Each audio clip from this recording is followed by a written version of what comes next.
Yeah, so for organic chem, we will be looking at 4 main areas. Just let me run there.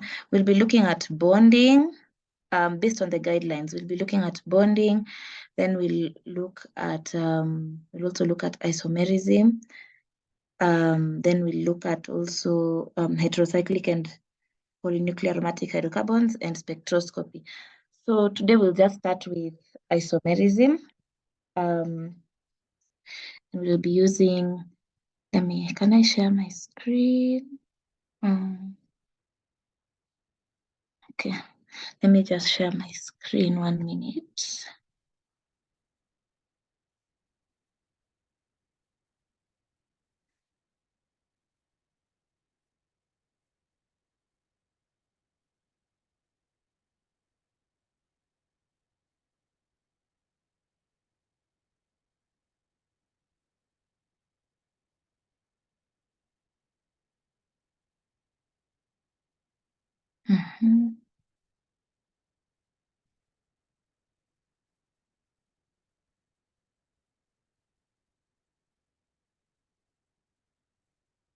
Okay, I don't know how we are going to do this.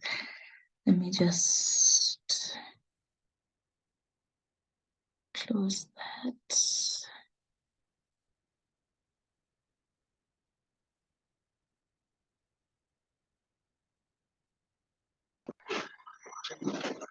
Sorry, can you be able to share?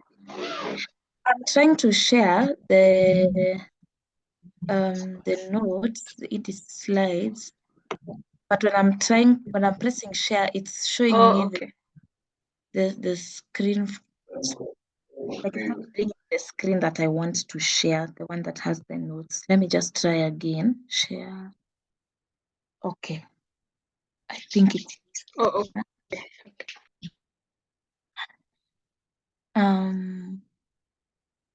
Can you see my screen? I hope. Yes. Yeah. Okay. Let me just go to where we are starting, which is slide 2. Because we are starting with isomerism. Here it is.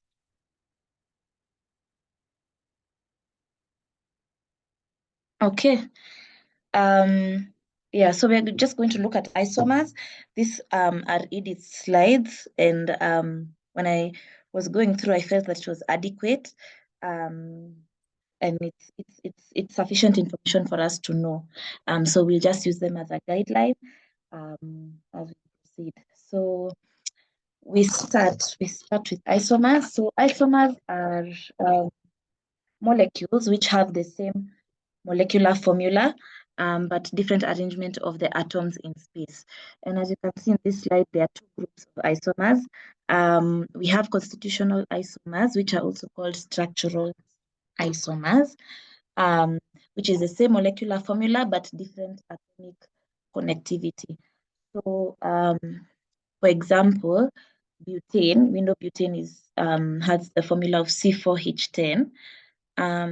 So if you draw it out the way we draw, not the line structures, like you just draw the carbons and the hydrogens, and then you have like isobutane, which the IUPAC name is 2-methylpropane. That's those 2 are structural isomers. Both of them have a molecular formula of C4H10, but their structure is different. They are different. They have different structures, but the exact same molecular formula. And then we have, that should be stereoisomers, not stereoisomers. These are isomers which usually have the same molecular formula and connectivity, but different spatial arrangement of atoms.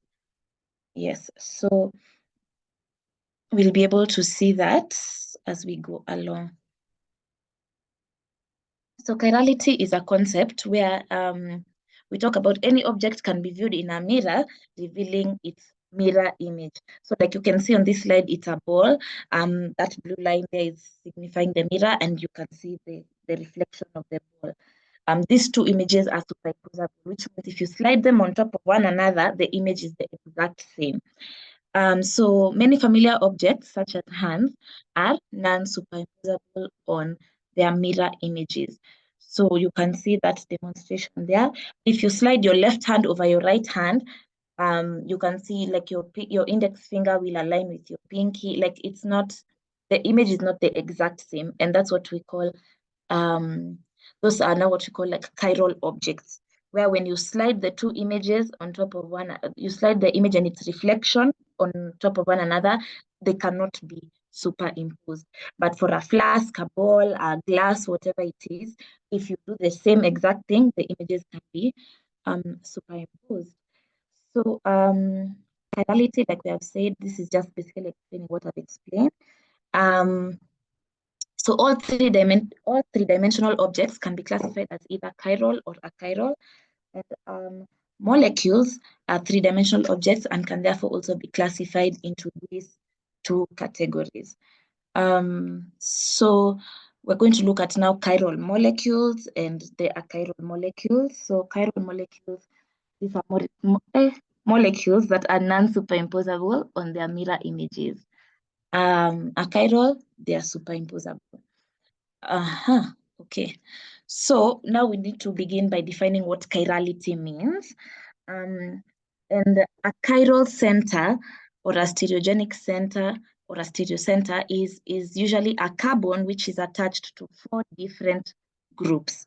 So if you have a molecule, like for example, in the molecule that we used at the beginning, butane, we will not have a chiral center because if that carbon has, for example, 2 hydrogens, those are similar groups, you can't call it a chiral center.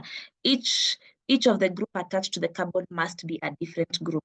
So we can denote it as C, then you draw those bonds and you write A, B, C, D, denoting a carbon attached to 4 different groups. So there are 2 different ways to arrange 4 groups around a central carbon atom, and these 2 arrangements are non-superimposable images. So like you can see, for example, this structure, you can see these 2 images, this image of 2-butanol, and you can see the structure and its reflection, whether they're superimposable or not. So these 2 compounds are non-superimposable mirror images, and they represent 2 different compounds. You can see if you slide this image, this one on the right on top of this one on the left, which is one is the molecule, the one is a reflection, they will not superimpose. So these compounds differ from each other only in the spatial arrangement of their atoms, and therefore they are stereoisomers. The compounds have the same molecular formula if you write it down, but the spatial arrangement of these atoms is what is different, hence the name stereoisomers. So a tetrahedral carbon bearing 4 different groups is what we have said, that's a chirality center, and it has other common names. It's referred to as now chirality center, chiral center, stereocenter, stereogenic center, and asymmetric center. Yes. So these are now 4 molecules that we can use to be able to see if we can determine the chiral centers on these molecules. And I think this is something maybe we can just do 2 together or something as we move on. We've said we determine chirality by seeing the carbon atom that is attached to 4 different groups. So for example, in the first molecule, you can see the second carbon, the one which has the chlorine. That carbon there is attached to a chlorine. There's a hydrogen that is not indicated, but we know that there's a hydrogen present at that carbon. Then there is this ethyl group on the right and a methyl group on the left. So that happens to be a chiral center. I hope we are okay. I hope we are flowing together. We can look at the next one. We can see this group, this carbon here, which has the OH. So that is one group. OH is one group. There's the hydrogen there that we know is there, even though it's not indicated on the molecule. Then on this side, we have the C3, I think it's H, how many? 1, 2, 3, 4, 5, 6, 7, H7, and the other side it's C2H5. So those are 4 different groups. So that's also a chiral center. I think the unique one here may be and this one, of course, it's a discussion. If somebody has a different opinion, please just unmute and say, because we are just relearning together. This 4th one right here, the bromine with the benzene, it's not even a benzene, with the cyclohexyl group, because they're asymmetrical. On the left side and on the right, I felt this last compound does not have a chirality center.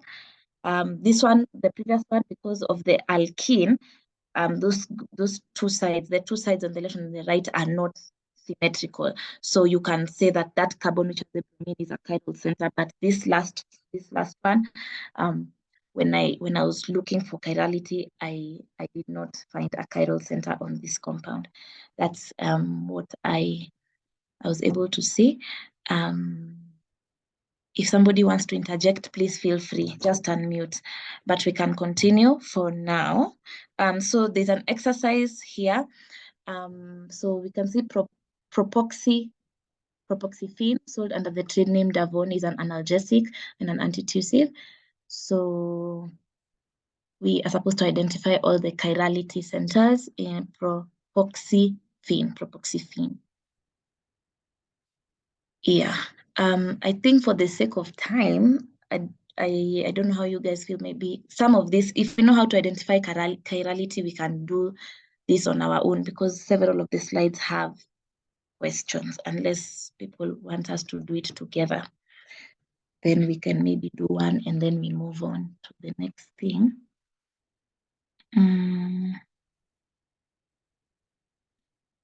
Because I'm not on the Zoom screen, somebody can unmute and respond, or I just proceed.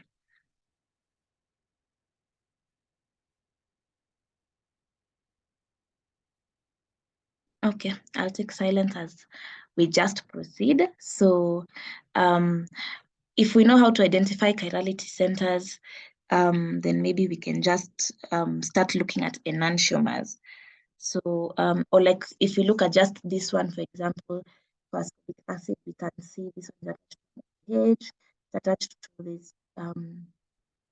So we'd say this first carbon is not. Actually, this would take a lot of time, because we would have to go from carbon to carbon to carbon and see if each carbon is attached to 4 different groups. So let me just trust that we know how to do that, and we can do that in our own time. So we can look at enantiomers. So enantiomers, when a compound is chiral, it will have one non-superimposable mirror image called its enantiomer. So the compound and its mirror image are said to be a pair of enantiomers. And enantiomers are a class of stereoisomers. So like if we go back, these two happen to be enantiomers. A compound and its non-superimposable mirror image. Now this is a pair of enantiomers. The molecule itself and the reflection of the molecule, which is non-superimposable. So this, we have an example almost immediately. Amphetamine is a prescription stimulant used in the treatment of ADHD and chronic fatigue syndrome. So draw the enantiomer of amphetamine. Yes, so there are steps one by one. So you can either place the mirror behind the molecule. As you can see in this illustration, you can place the mirror next to the molecule, or you can place the mirror beneath the molecule. So those are the 3 areas you can place, and each of these areas will produce an enantiomer. Like the image that you will see is an enantiomer of the molecule. So we can, here is the first one, we can first imagine placing a mirror behind the molecule.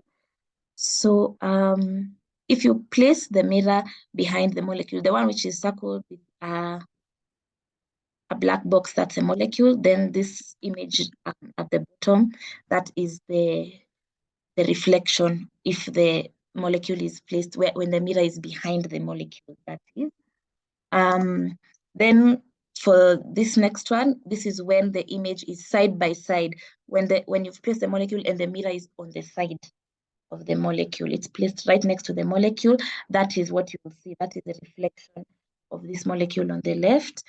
And then finally, we can also imagine placing a mirror beneath the molecule. So you have this molecule at the top. If you place the mirror right under it, this is the reflection that you'll see if the mirror is beneath the molecule. So all three methods produce the same answer.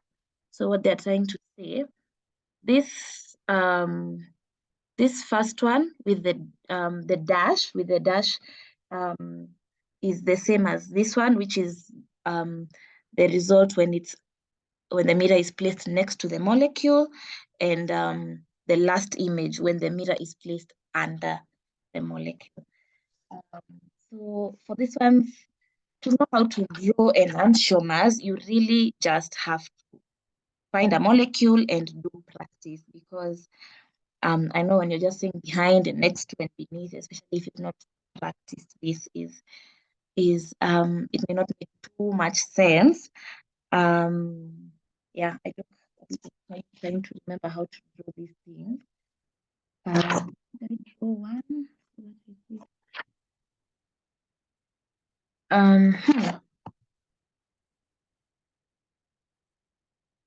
Yes, so for example, this is an exercise. Draw the enantiomer of each of the following compounds. Let me see if I can go back to the main thing and open my camera. How do I go back there? I want to switch on my camera and show an image that I had drawn for one of those questions. And I can't seem to go back to the main screen.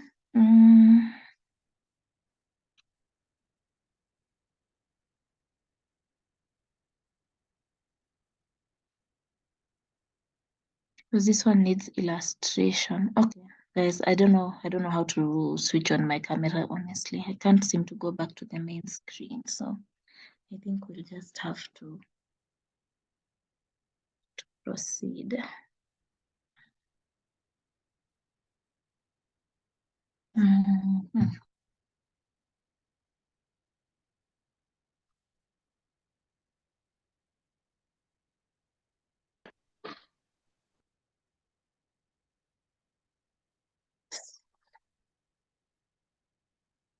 Let me just stop this for a minute.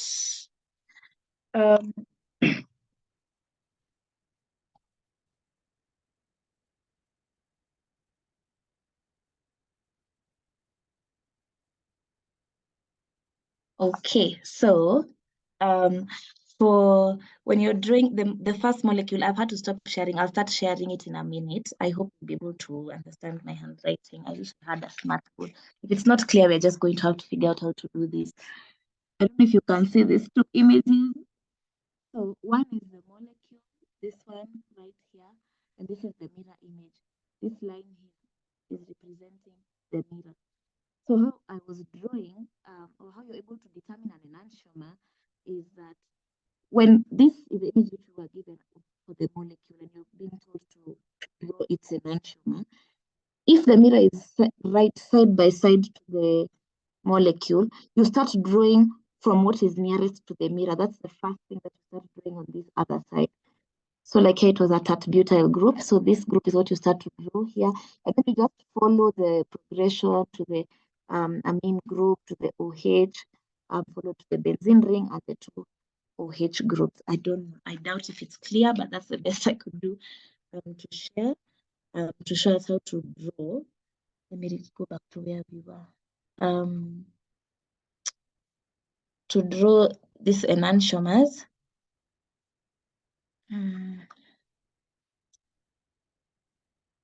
Where is this thing? Yeah, here it is.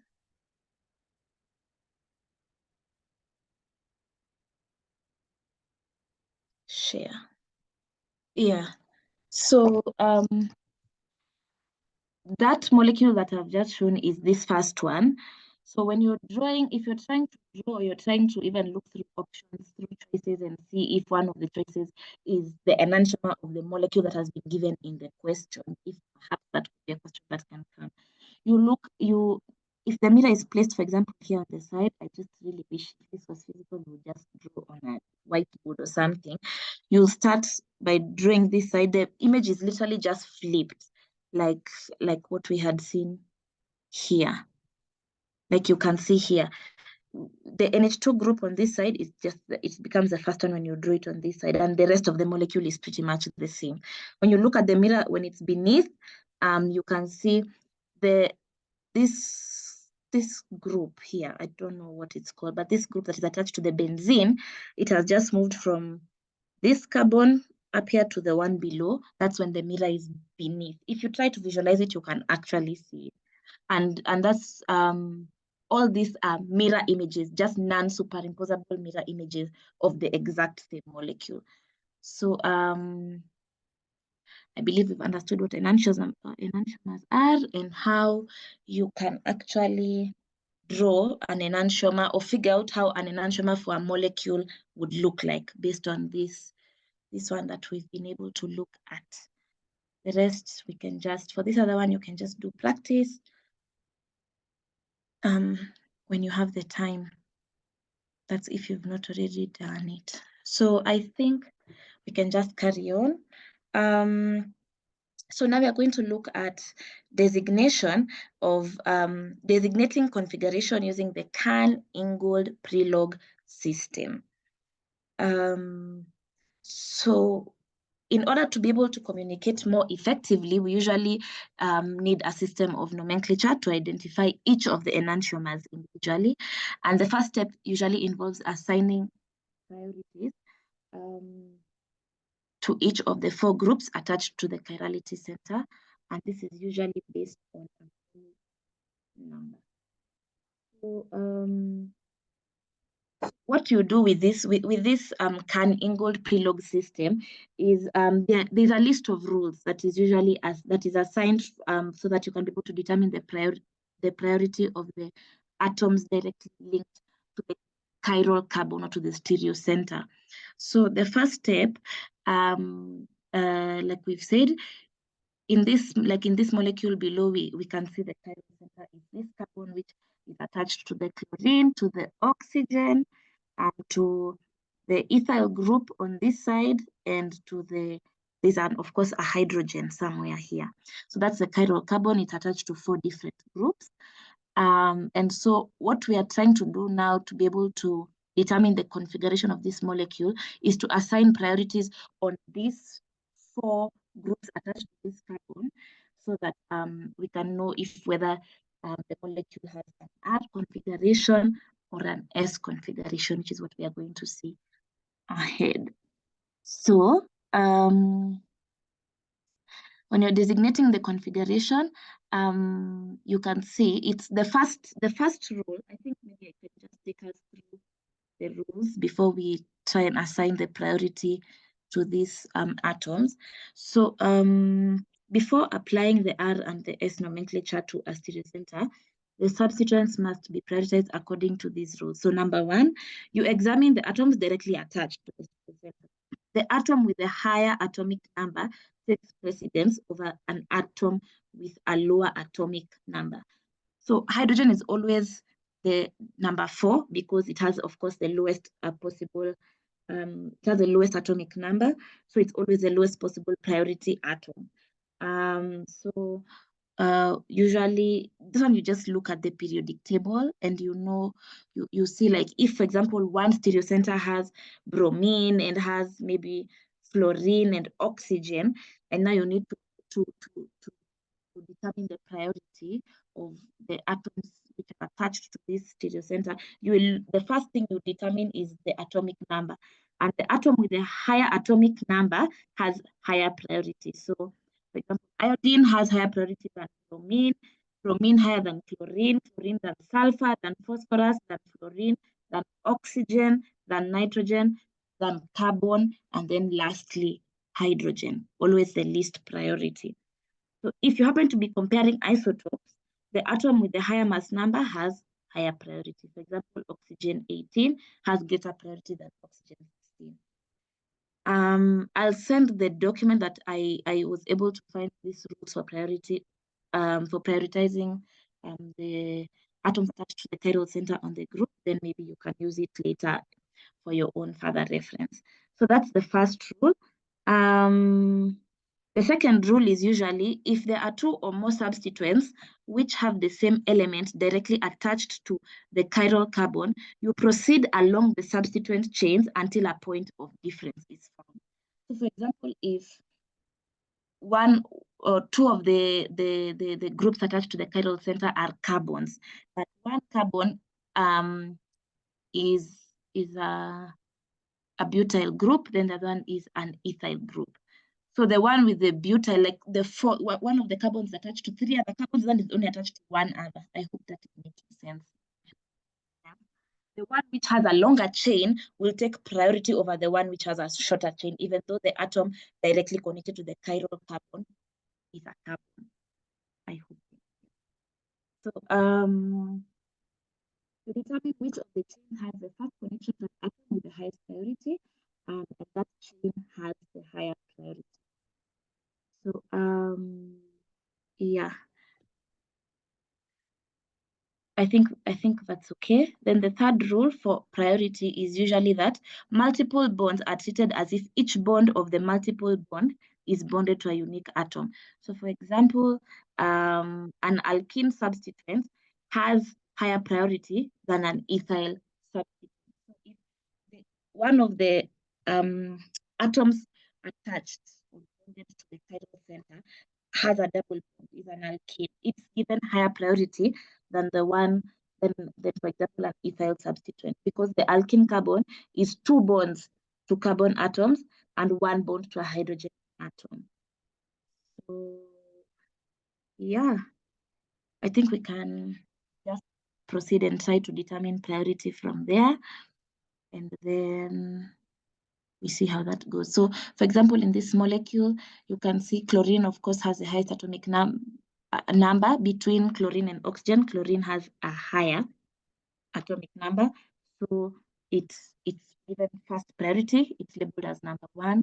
Then oxygen, second priority. Third priority is carbon, because this one we're just determining based on atomic number, and the least priority is hydrogen. So you can see it has been labeled 1, 2, 3, and 4. Then we then rotate the molecule so that the fourth priority is directed behind the page on a dash. That's just a rule when we are looking at stereochemistry and isomerism, that the atom with the lowest priority must always point away from you. So the atom with the lowest priority cannot be on a wedge.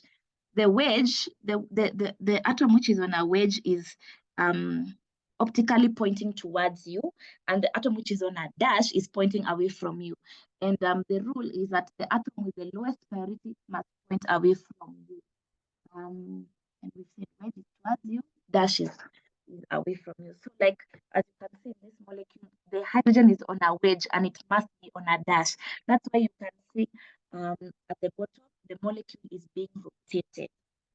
So we then rotate the molecule so that the fourth priority is directed behind the page. The hydrogen is on a dash, not on a wedge. So when you rotate the molecule, quite literally, if you just follow that arrow, you can see the hydrogen will now be on a dash. The molecule just turns around, literally. And you have number 3 going just below the hydrogen, and the chlorine and the oxygen on the opposite side. Then now you look at the numbers. Let's just go to the next. You look to see if the sequence 1, 2, 3 is clockwise or counterclockwise. So as you can see, once we have put the hydrogen, we've rotated the molecule, and the least priority, which is hydrogen, is on a dash. You can see the sequence of 1, 2, 3, 4 is counterclockwise, not clockwise. And so the a counterclockwise sequence is designated as an S configuration, and a clockwise sequence is designated as R configuration. Like we just said, in this enantiomer, it's the one we've looked at in the previous slide. The sequence is counterclockwise. So the descriptor R and S are used to describe the configuration of a chirality center. So this one is counterclockwise, and counterclockwise is S. So this would be S. This configuration for this molecule would be S. Okay, so we have this exercise to help us see if we have been able to learn how to determine the configuration of the chirality center. So if we look at A, the chiral center is the one with the OH. So that's the first step. When you're determining configuration, when you have a molecule, you determine first of all the chiral center. Then now you prioritize the groups, the 4 different groups attached to that chiral center. So OH, the group with the O, is definitely number 1 in terms of priority.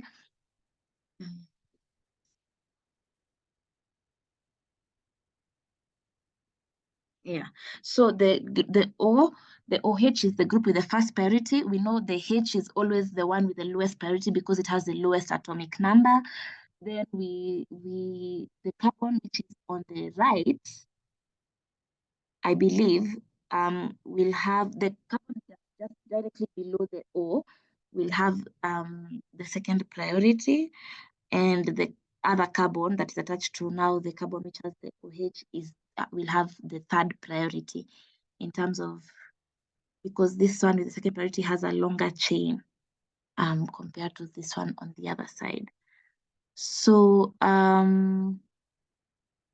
what we do is when we're trying to determine now the configuration, we can see the hydrogen is on a wedge, and we say the hydrogen cannot be on a wedge because the rule of thumb with this stereochemistry is that the atom with the lowest priority must point away from you. So it must be on a dash. So what happens is that once we've determined priority, we rotate the molecule like we rotated the other one so that we can have the hydrogen on a dash and the OH, which has the high priority, on a wedge pointing towards us and the hydrogen away. So when we rotate the molecule,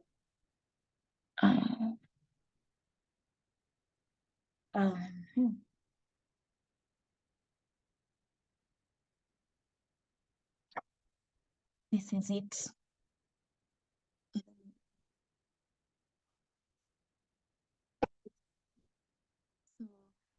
this is the molecule as it was in the question, and then this is the rotated molecule.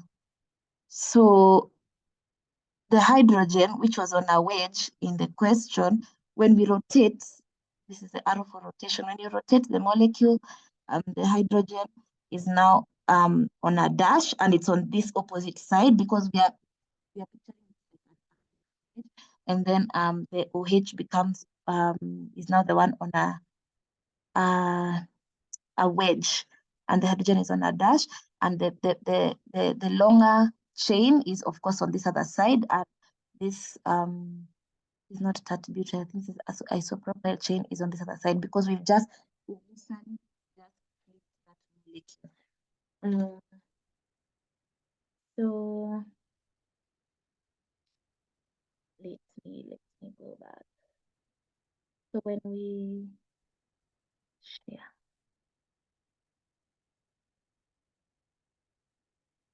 So when we had already assigned priority, then we flipped the molecule. And when you flip the molecule, you will see that the order 1, 2, 3, 4 is counterclockwise. If you've been able to see from what I was just sharing on video right now. So that gives us counterclockwise, we say this S configuration. So that's S configuration of our stereo center of our chiral center. So whatever the name of this molecule is, you put S in brackets and then you label the molecule. So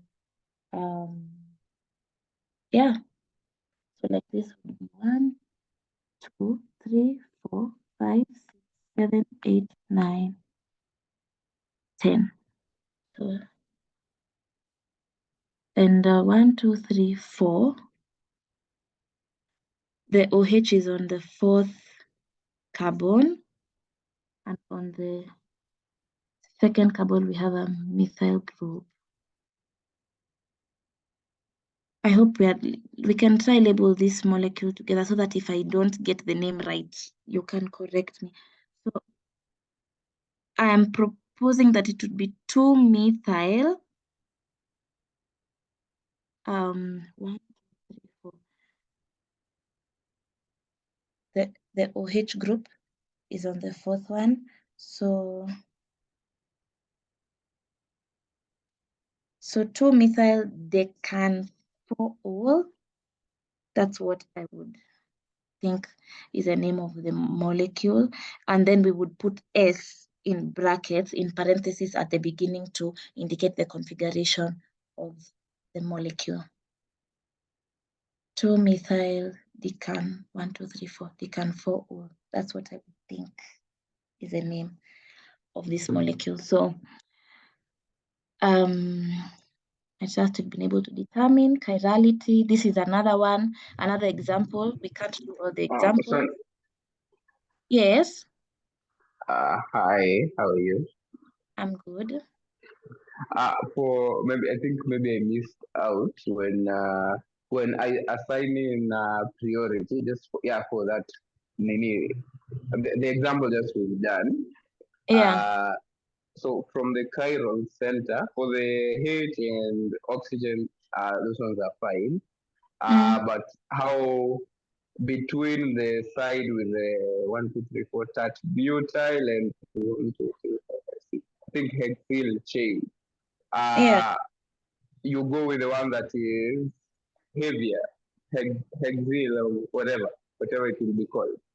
When I was yeah, for you're asking for like the one that's number 2 and number 3, the priority number 2 and number 3. Why Nini? So just kindly just explain why one was number 2 and one was number 3. Okay. Let me just, there was a document I was reading. Let me just go back. I was reading on my phone. It's not in the notes. Let me just so that we can just be sure which one is number 2 and number 3.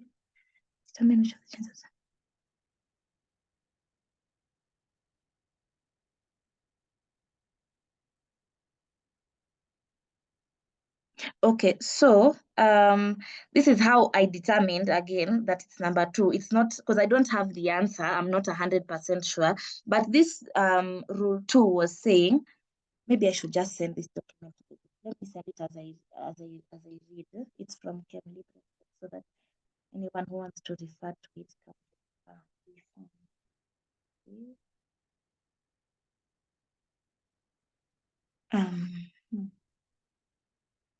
I've sent it. Yeah, so rule 2 was saying, determine which of the chains has the first connection to an atom with the highest priority, octagon of atomic number. So an ethyl substituent takes priority over a methyl substituent. If the chiral center, like in this molecule, we have the OH, then we have the H, and the other two groups are both carbons. So now we are trying to determine which of the two chains takes priority between, of course, the one you've asked, the longer chain on the right, and this other group, this tertiary group on the left. So it says the longer chain, or the chain with the more carbon atoms takes priority. That's why they give the example of ethyl. If you've opened that document, you can check rule 2. They're saying the ethyl substituent. Where was I reading? The connections both have a carbon atom which are equal in rank, but going down the chains, a methyl only has 1 hydrogen atom, while the ethyl has 2 hydrogen. So the carbon atom on the ethyl is a first point of difference and has a higher. Sorry, I've understood. So the longer chain takes higher priority. Yeah, that's Thank you. Yeah. yeah. Thanks. Tuko pamoja. Sawa sawa. Yeah, so the longer chain takes a higher priority. That's why now we leave. I hope that one is clear. We can move to the next one, I believe. That was configuration. This is the exact same thing. Assign the configuration of the chirality center in this compound.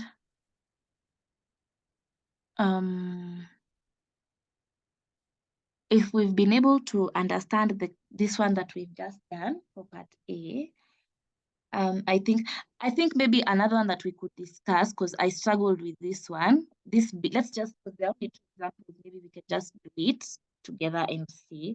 Because like the chirality center in B, you can see, of course, there's OH, H, and 2 carbons. So OH, of course, takes priority. H is number 4. This one, then you see the 2 groups, the 2 carbon groups. One is attached to 3 other carbons, and the other one is attached to OH. I read through these rules, and I don't think I was 100% clear on which one in this case. The case of B was a bit more clear than it is in the case of B, because we can see this carbon is attached to the 2 carbons which are attached to the chirality center, attached to an OH, the other one is attached to another butyl compound. So if somebody by any chance was doing organic chem and knows how to determine priority for the second molecule B, now would be a good time to share, because that one I Sonia, what from what I've understood in my very short reading, it's you move. See, we have the chiral center. Yes. So OH, or the O will be 1, the hydrogen 4. So we start looking for number 2 and 3. Yes. So we go to the first position. In this case, it's the carbon. We find 1 carbon, and we be like, it's a tie. So we move to the second one. The second one, for this case, it's a carbon versus an oxygen. So the oxygen takes it. That's what I encountered such a question, and that's how it did it. That if the first one is a tie, we look at the second. If it's a tie, we look at the third. Okay. Like that. So according to that, oxygen will be the OH will be number 2. Yeah, the carbon with the OH will be number 2. Then the other one. Yeah, exactly. Yeah. Perfect. Thank you. Maybe Coach found something different. I found her in school really studying organic. Oh, really thank guys, but yeah, it's the way you say it. Okay. Yeah. Thank you. So you look at the first one attached, then the second, you just go like that. You proceed with the molecule till you find the one which is priority. Okay. I think that's clear. For this molecule, I think we can be able to do chirality on our own to determine the chirality, and of course, thereafter assign the configuration, whether it's R or S. So designating configuration in IUPAC nomenclature. So when naming a chiral compound, the configuration of the chirality center is indicated at the beginning of the name, italicized and surrounded by parentheses, which is what we had said, just the way it's written here. If it's R, you just put in brackets, R and then the name of the compound, or S and then the name of the compound. When we have multiple chirality centers present, each configuration must be preceded by a locant to indicate its location on the parent chain. So yeah, so of course, like for this molecule, it's 5, it's 3-methyl-2-pentanol. So whenever they are able to determine the configuration, you can see the way it has been put here in the brackets, 2R, and then 3S, and then the name of the compound. I think that's straightforward. So now we look at optical activity. So enantiomers usually exhibit identical physical properties. We can see R cavone and S cavone, and they have the exact same melting point and the exact same boiling point. That's just the fact. The exact same physical properties for enantiomers. Oh, there it is. But enantiomers will rotate the plane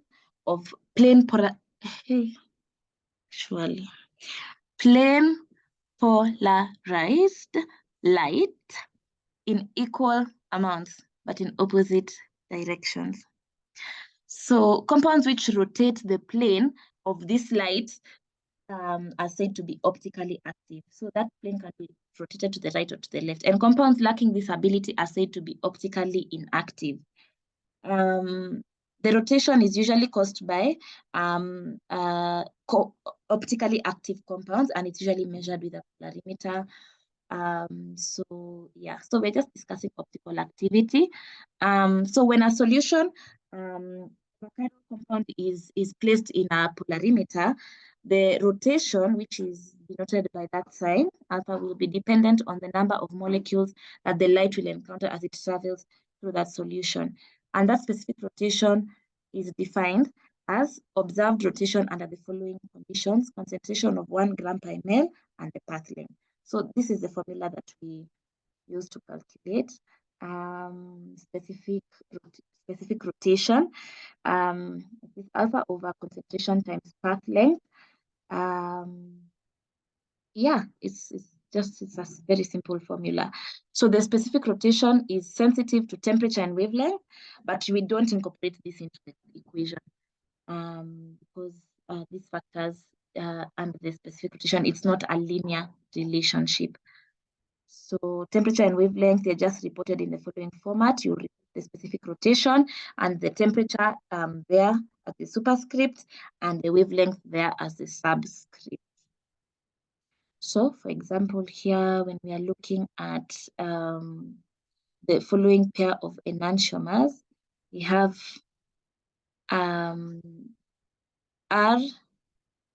R2-bromobutane and S2-bromobutane. So a compound which is exhibiting a positive rotation is called dextrorotatory, while a compound exhibiting negative rotation is levorotatory. So it's like the example that we usually use for glucose. We have the D-glucose. D-glucose is the one which is biologically active. It's a biologically active, and of course it's also optically active. And D-glucose rotates the plane of polarized light to the right, while now L will rotate it to the left, anti-clockwise basically. To note at the bottom is that there is no direct relationship between the RS system of nomenclature and the sign of the specific rotation. So it doesn't mean that, like you can see in this example, if the specific rotation is negative, that it is definitely going to be an R stereoisomer or an R enantiomer. There is no relationship between the positive or negative rotation and the R or S. You just determine the R or S, and then the positive and the negative. It's an independent relationship. One does not rely on the other. So we have a question here. When 0.3 grams of sucrose is dissolved in 10 ml of water and placed in a sample cell 10 centimeters in length, the observed rotation is plus 1.99 degrees using the D line of sodium at 20 degrees Celsius. So calculate the specific rotation of sucrose. So it's 0.3 grams sucrose Sample cell length, path length is 10 centimeters, 10 ml of water, and the rotation observed is 1.99. So here you just plug the values into the equation. So you can see specific rotation for the alpha, it's positive plus 1.99, which is given in the question. Observed rotation as 1.99. Then the path length. No, the concentration is 0.03 grams per ml. We have been given 0.3 grams in 10 ml. So in 1 ml, it's going to be 0.03 grams. So you write 0.03 grams per ml times 1 pm, which is the path length. If you plug that in, you get your answers plus 66.3. So yeah, I think that's a fairly straightforward calculation. So we look at racemic mixtures real quick. I think we should be almost done.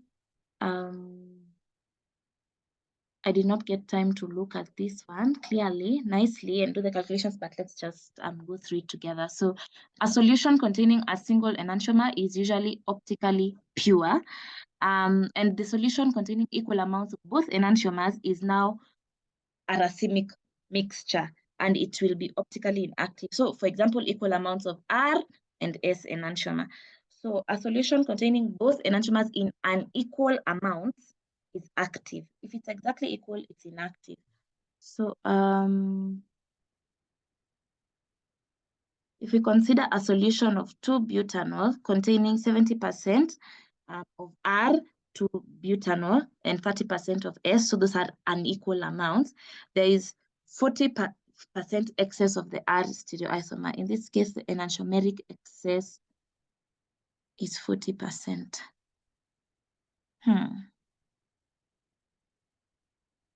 Consider a solution of 2-butanol containing 70% and 30% 2-butanol. There is a 40 excess of the R stereoisomer.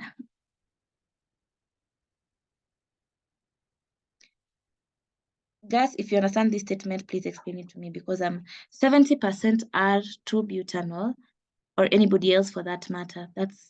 And 30% is 2-butanol. There's a 40% excess of the R stereoisomer.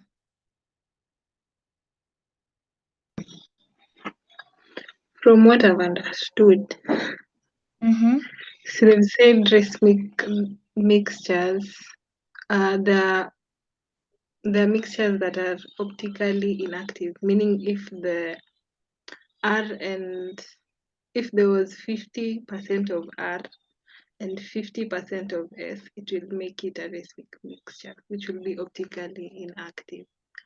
But since the R is excess by 40%, meaning it will be optically active. Okay. Making it in that one I can't pronounce. Enantiomeric excess. All right, thank you. Thank you. So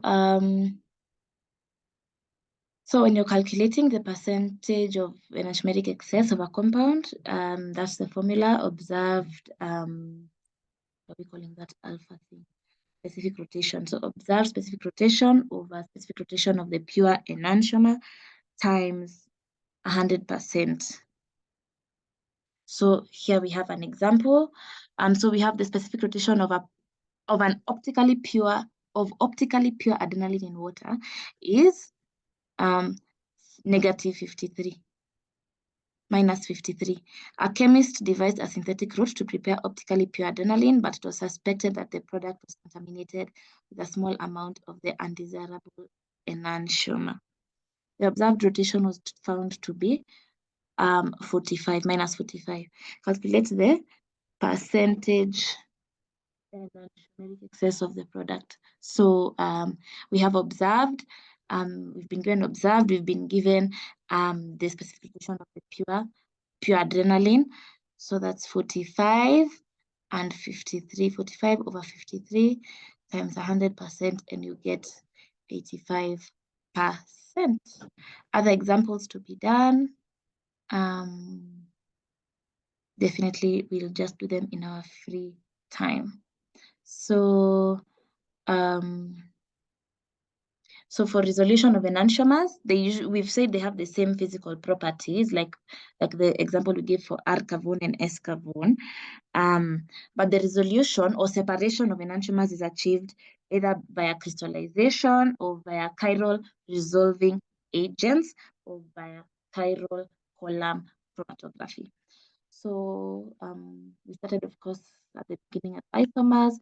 We divided them to the constitutional or the structural isomers and the stereoisomers.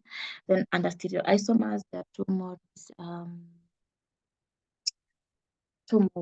more groupings that we've been able to look at. So we've looked at enantiomers, then we look at their stereomers, and I think, yes, we'll be done.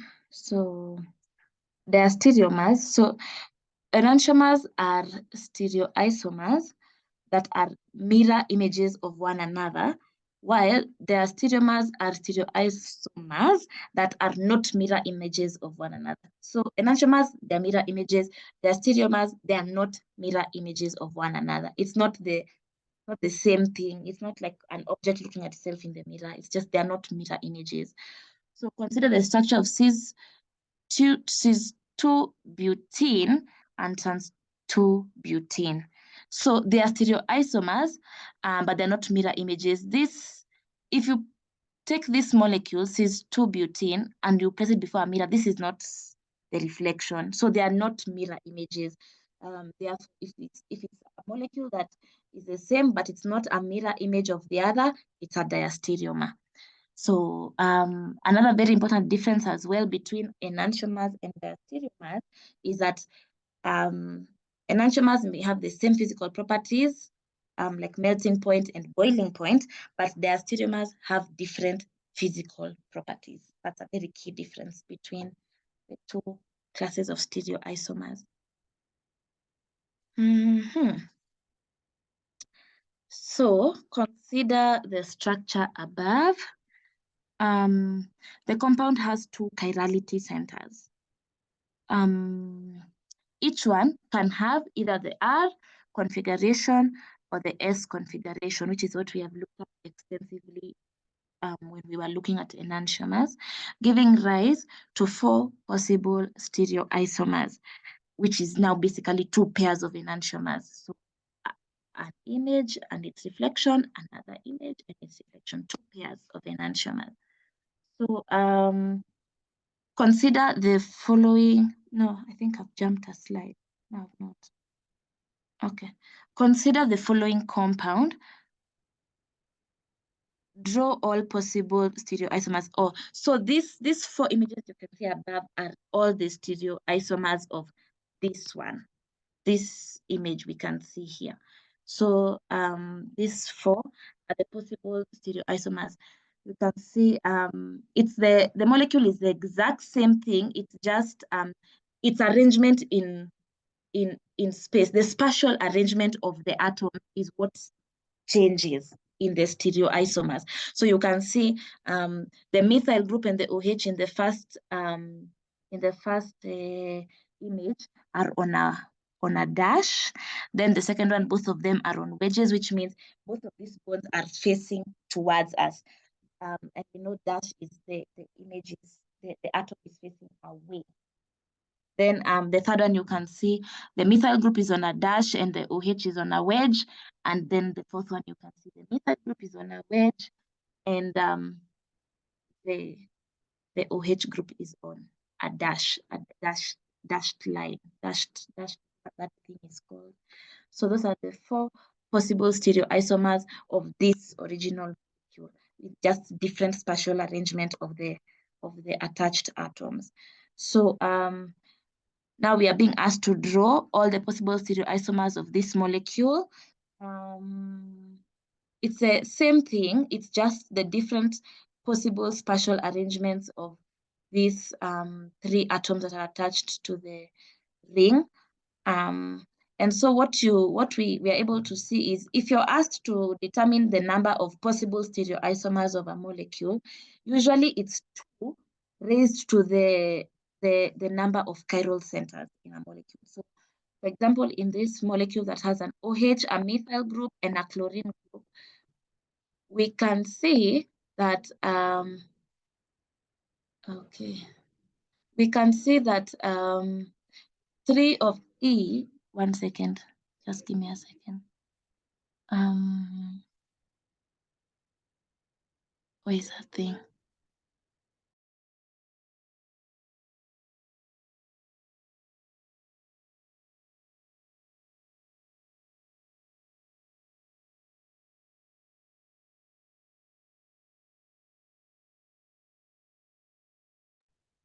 Sorry about that.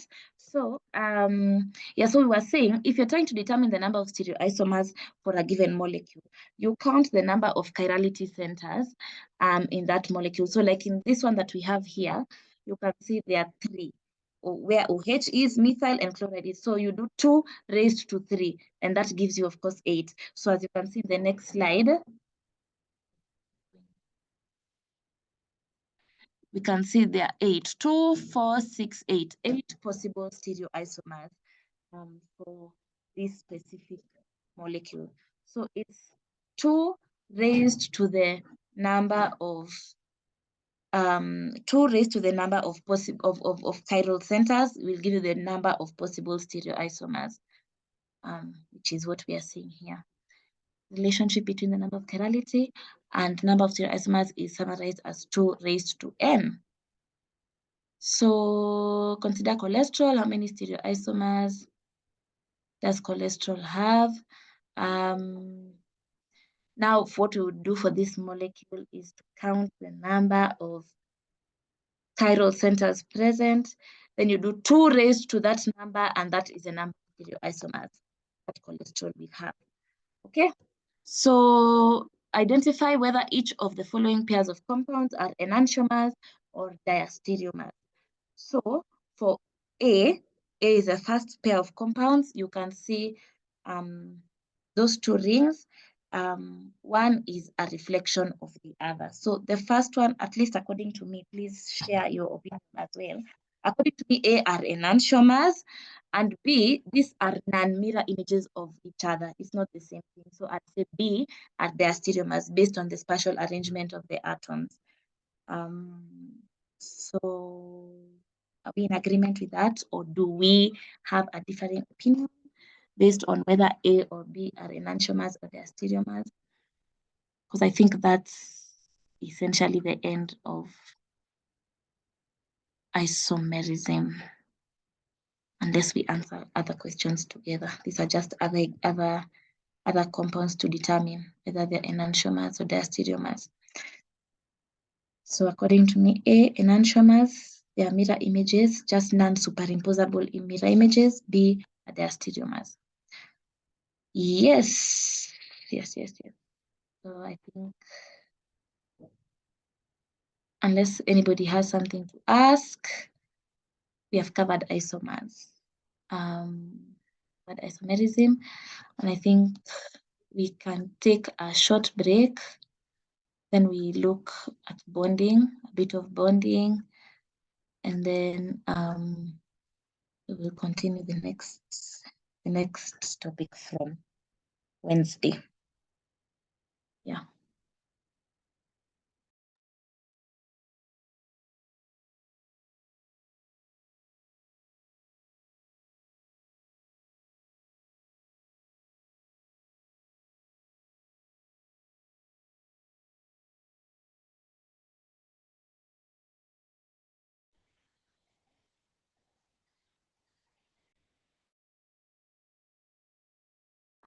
Sonia, we're resuming at what time?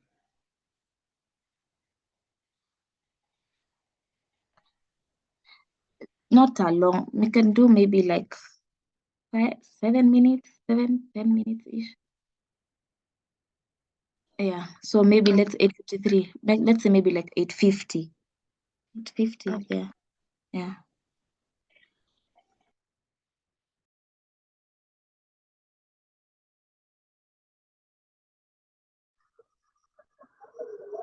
We Mr. Lovalova tutakutoka kamiti.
We are continuing. Let me just give a minute. I share my screen. Then we just 1 minute.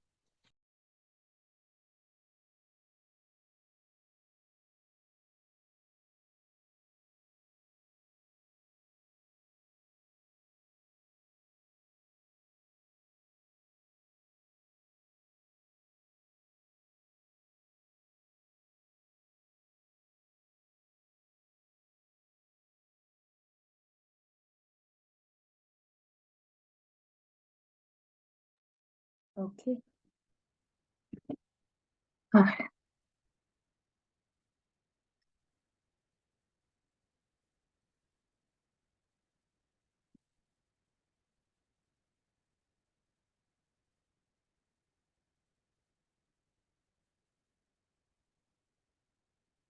Sawa. Yeah. Can see my screen. So we can just continue. We finished isomerism. So we are going to just go through bonding. So most organic compounds are usually derived from a group of compounds known as hydrocarbons, and there are two main classes of hydrocarbons. These are usually saturated and unsaturated hydrocarbons. So this tree basically shows us how hydrocarbons are divided. So under saturated hydrocarbons, we have alkanes. Then for the unsaturated, we have the alkenes, alkynes, and arenes. So we'll just begin to look at alkanes. So alkanes are basically saturated hydrocarbons, meaning they only contain carbon-to-carbon single bonds. I know we know this well. So saturated means that each carbon has a maximum number of hydrogens bonded to it because it's a single bond. The maximum number of hydrogens we know carbons hold 4 bonds at any given time. Excuse me. So for the structure of alkanes, we have methane and ethane, which are the first two members. Methane being just a carbon with 4 hydrogens, and of course we know the structure of ethane. And the shape of methane is tetrahedral, and all HCH bond angles are 109.5 degrees. You can see in this illustration, the bond angle between a carbon and the hydrogen, and one hydrogen and another hydrogen, is 109.5. Those are those random things that you don't know where you ever find. But it's just good to know. The bond angle between H and H on a carbon atom is 109.5 degrees. So alkanes have the general formula of CnH2n plus 2 and CnHn plus 2. So whatever N is, it's C8, it's H2 times 8 plus 2. So C8H18, like that, C6H14. So that's pretty straightforward. We can see the example of C3H8. Yes. So hydrocarbons can be drawn as structural formulas that show all carbons and hydrogens. So like that, where you can down, or the condensed structural formula, or the bond lines that we've been looking at when we've been covering isomerism.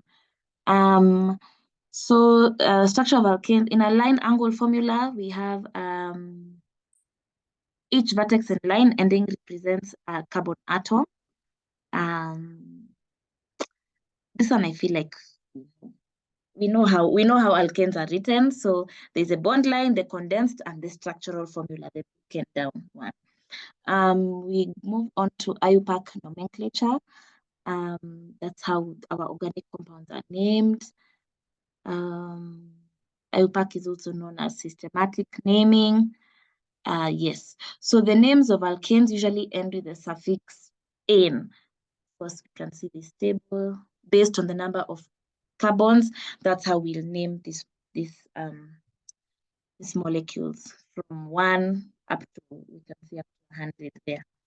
Tetracontin and pentacontin and the others. So first step in naming an alkane, we begin by, of course, identifying the longest chain, which is called the parent chain. Then you list all the substituents. These are very basic example. You can see there's just a methyl substituent. And then now you count. We know how we count. So this would be 3 methyl, 1, 2, 3, 4, 5, 6. Hexane. So yeah, so substances are usually named with the terminology YL, which are called alkyl groups. Generically, they're called alkyl groups, like this example that we saw. You just count to wherever the substituent is, the nearest end, from the nearest end where the substituent is, that's where you start counting from. So like you can see here, we've counted from the left going towards the right, and we have our molecule 3-methylhexane. The same thing here, we can label, I know we can label this like B. If we just choose randomly to label B, it will be 2, that is an ethyl group. So 2 ethyl, 1, 2, 3, 4, 5, 6, 7. Heptane is 7 heptane, I think. 7, yes. So 2 ethyl heptane, yes. Here now of course, the more we add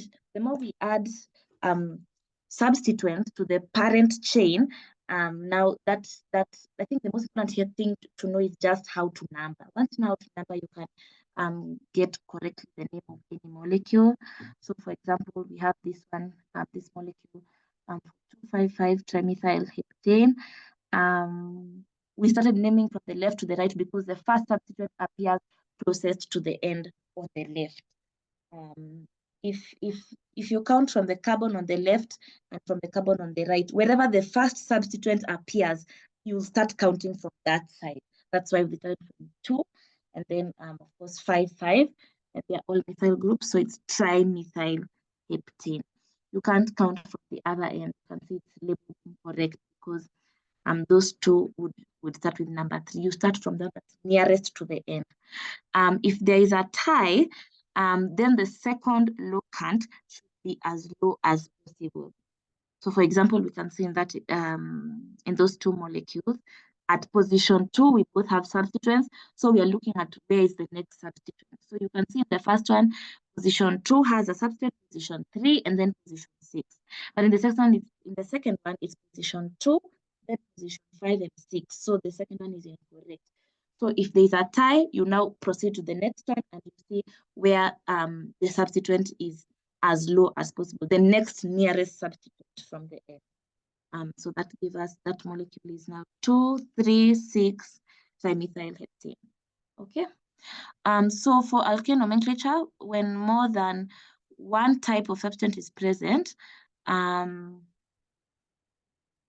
you arrange the substituents, first of all, alphabetically, then you place the locants in front of each substituent.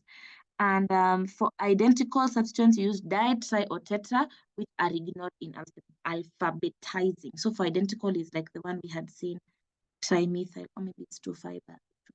No, here it is. Trimethyl, 2,5,5 trimethyl.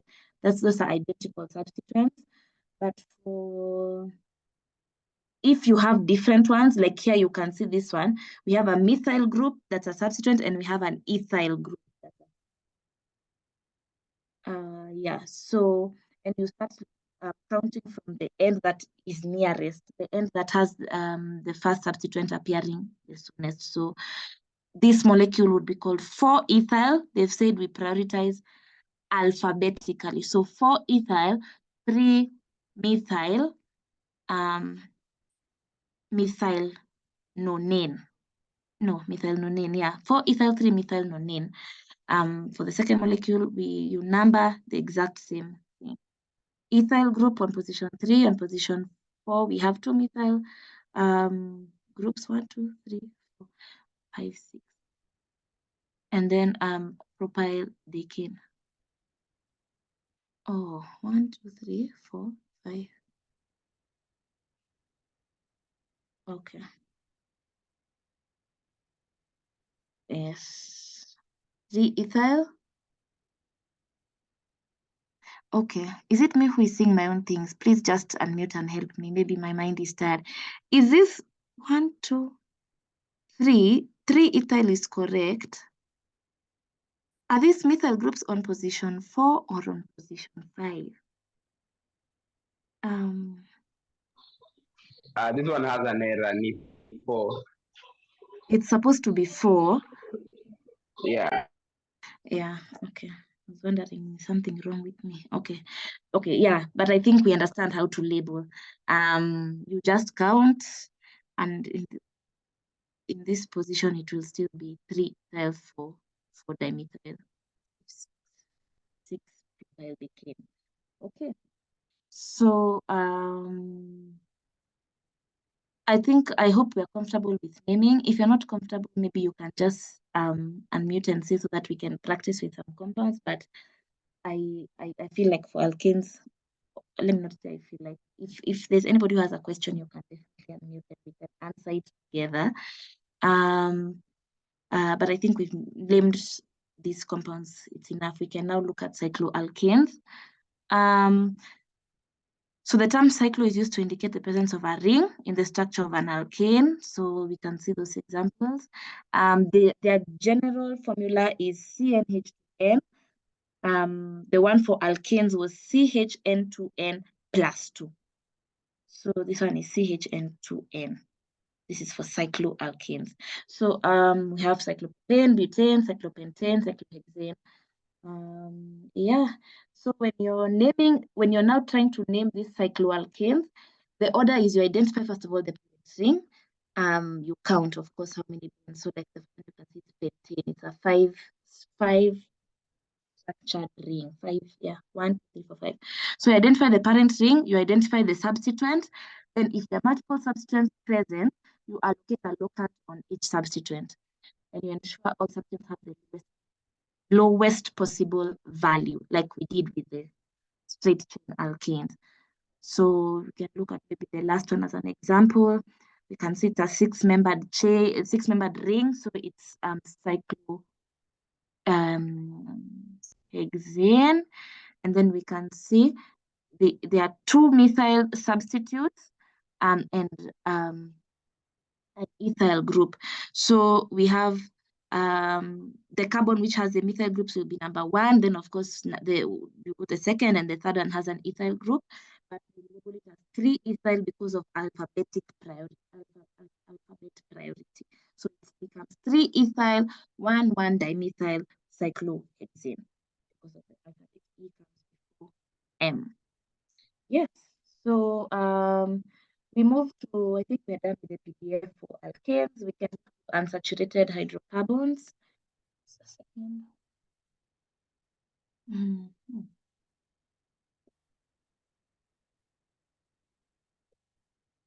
So unsaturated hydrocarbons, they contain 1 or more carbon-carbon double or triple bonds. This is because they don't hold the maximum number of hydrogens that are carbon. We say that saturated ones, which are the alkanes, they're the ones which have single bonds. Unsaturated hold either a double bond or a triple bond. So the 3 most important classes,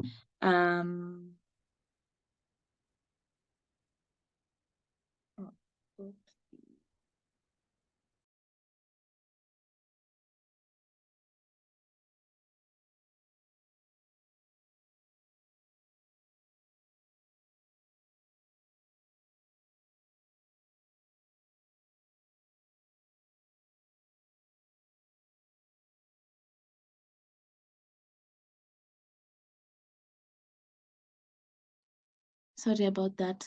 I hope you can still see my screen. So as I was saying, the 3 most important classes are alkenes, alkynes, and arenes. So for alkenes, there we have examples of alkenes in nature. There's cholesterol, there's famicine, mescaline. They contain carbon-to-carbon double bonds. With 1 double bond and no rings, they have the general formula of CnH2n. So the degree we said the other one was, I think, 109.5 for under alkanes, the hydrogen on a carbon. It was 109.5, I believe. But the predicted carbon double bond has a value of 120 degrees. So the observed, sorry, what have I just said now? The predicted carbon-carbon double bond has a value of 120 degrees for the bond angles about each carbon. Okay. Yes. So the observed hydrogen to carbon bond angle in ethylene is 121.1 degrees, close to that predicted. In other alkenes, deviations from the predicted angle of 1 degrees may be somewhat larger because of the strain introduced by non-bonded interactions here. So it's about 120, 121 degrees. So the CCC bond angle in propene, for example, is 123.9. So that's the range on average for the bond angle. So it's asking, there's a question here down. I don't want to ignore. Explain the deviation in bond angle. Does anybody have an answer for that? Because I do not have one off the top of my head. Does anyone know the answer to that so that we can just proceed?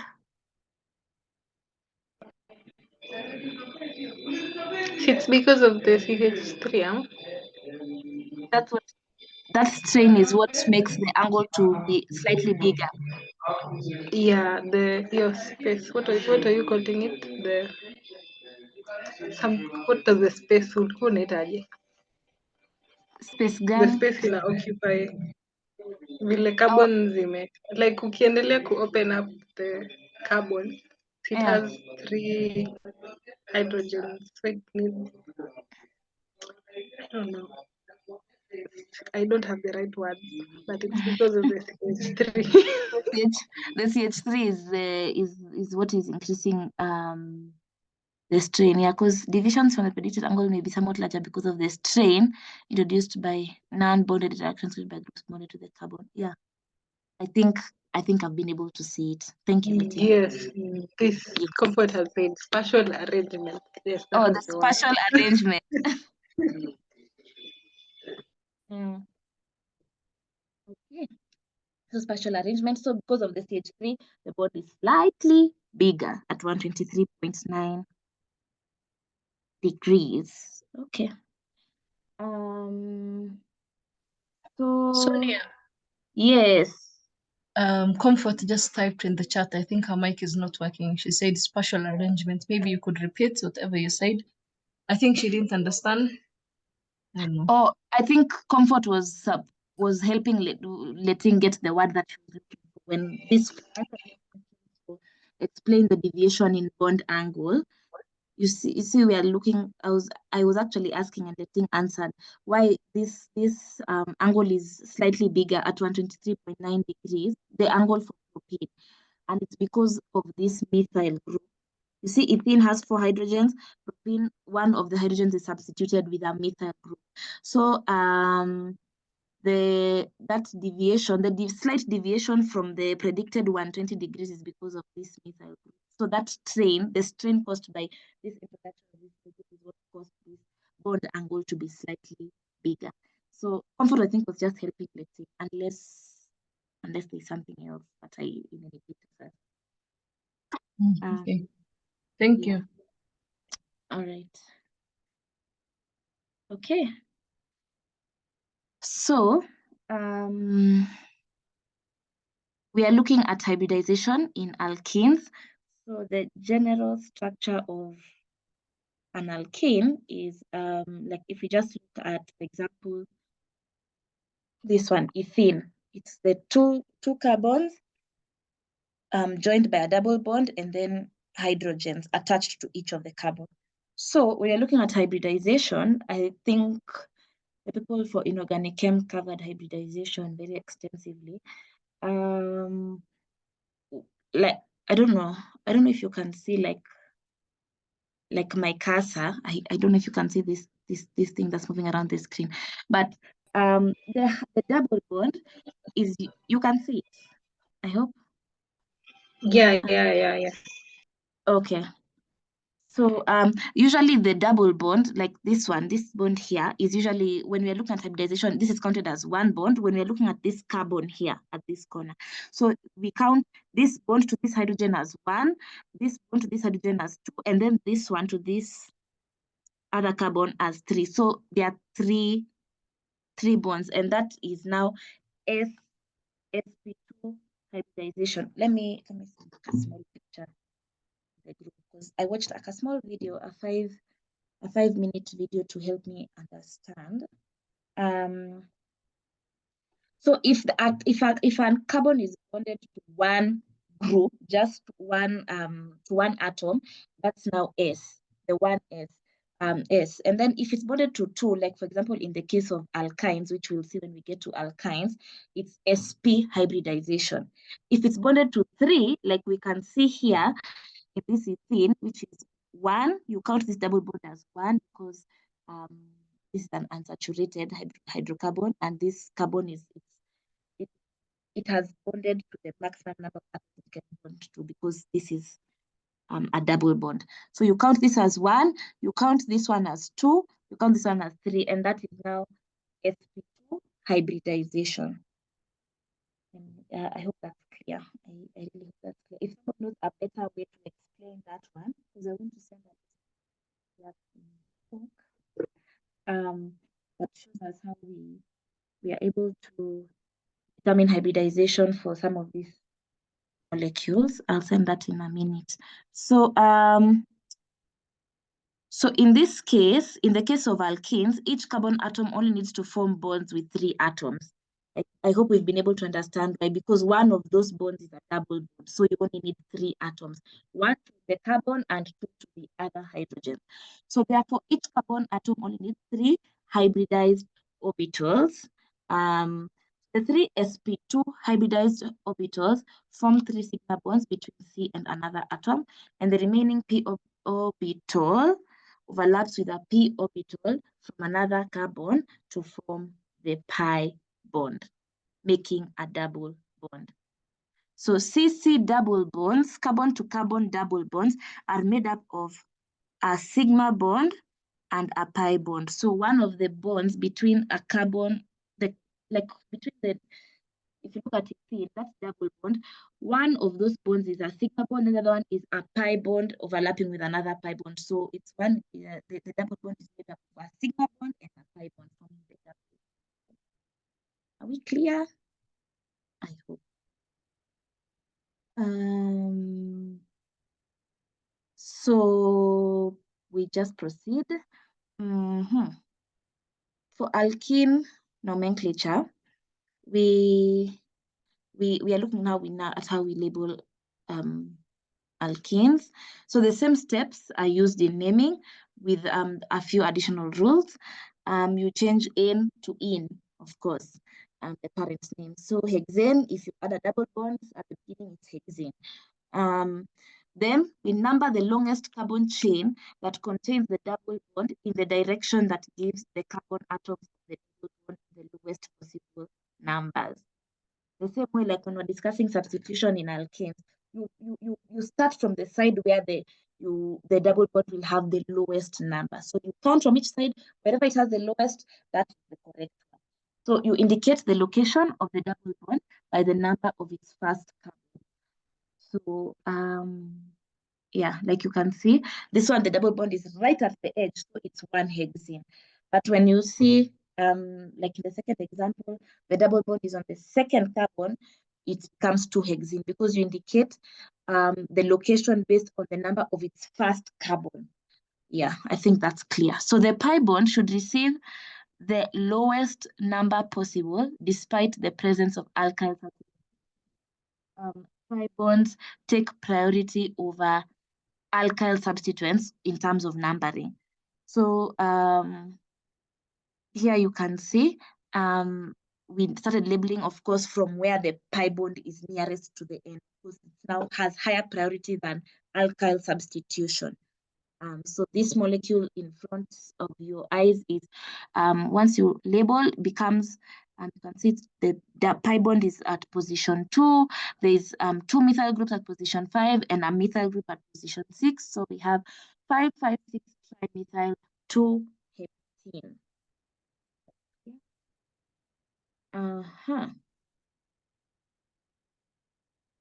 So maybe we could choose just a random one here to label exercise.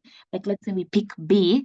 We can see we'll start labeling from the left to right because the double bond is on that end. You know, the double bond, the pi bond takes priority. So 1, 2, 3, we have 2 methyl groups at position 3, and then at position 4, we have an ethyl group. So this is based on alphabet. So this is 4 ethyl, 1, 2, 3, 3 dimethyl, and then 1, 2, 3, 4, 5, 6, 7, 8. Oct, 1 in or 1 octene. Yeah. So for example, for B, if we were labeling, providing the IUPAC name, according to me, if it's wrong, please say. We are here to learn, all of us. It's the name I've gotten for B is 4 ethyl 3 dimethyl oct 1 in or 1 octane. Yeah, you can see that's the name. And go to the next. I know if there's something wrong, somebody will interrupt me and correct me. Yes. So so some alkenes, particularly those of low molecular weight, are known almost exclusively by their common names. So for example, ethene, we know of ethylene, propylene, isobutylene. I think it's important to know these common names because if you're told to draw the structure of isobutylene, 2-methylpropene, you'll be able to figure out because that's the IUPAC name. But isobutylene, maybe it will be a bit more difficult to figure out. So to know the common names and the IUPAC names, for those ones which have the common names, I think it's up now. So propene, propylene, 2-methylpropene is isobutylene, and ethene is ethylene. Okay, so stereoisomerism in alkenes. So we recall that the pi bond is a result of overlapping sp2 hybridized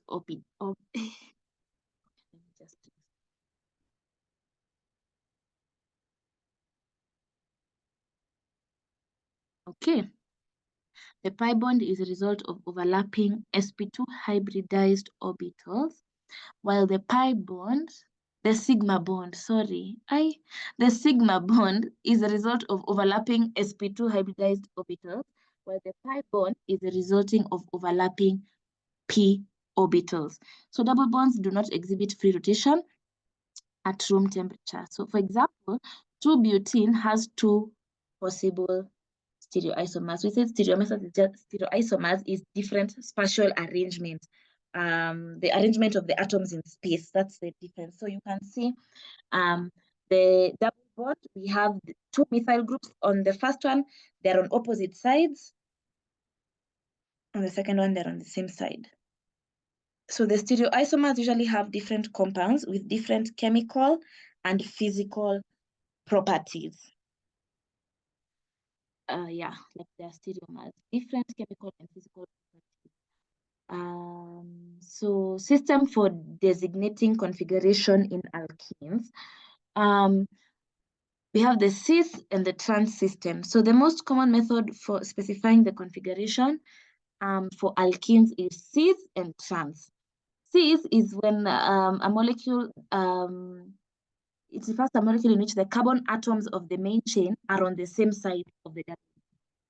You can see the example there, the one on the right, is cis-2-butene.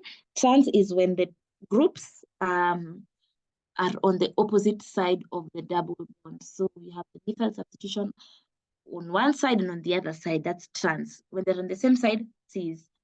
So for example, there's an example there, trans 3-hexane and cis-3-hexane. It's just basically the location on what side of the double bond are the groups found. So Name each alkene and show the configuration about each double bond using the cis-trans system. So you can see like for B, it's definitely cis because the two groups are on the same side of the double bond. For A, they're on opposite sides of the double bond, so that is trans configuration. Which alkenes show cis-trans isomerism? For each alkene, the trans isomer. Okay, I think that one we are clear. We can be able to answer these questions on our own. So systems for designating configuration in alkenes. So we have the cis-trans system becomes confusing with tri- and tetra-substituted alkenes. If you have, it's more than 2 substitutions. Cis and trans is a bit complicated, so we would rather use a new system that is the chemist developed called the EZ system. So EZ system or EZ system is used when an alkene possesses non-similar groups. So for example, you have there a tri-substituted alkene. You have a methyl group here on top, a methyl and a propyl group. This is a propyl group, I think, here at the bottom. Or we have here alkene with non-similar groups. We have here's a hydrogen, here's an ethyl group, here's a fluorine atom, and the amine group. These are non-similar. So for the EZ, what happens is the Z designation or the Z designation means, is from a German word, zusammen, that means together. So the species that this specifies that the groups of higher priority on the carbons of a double bond, they're on the same side. So Z is from sort of like C, but like now we are using, of course, a different method of determining configuration. E means the species based on priority are on opposite sides of the double bond. So here is an example. You can see this is a tri-substituted alkene. It's actually the exact one that we have seen. So this is an isopropyl group.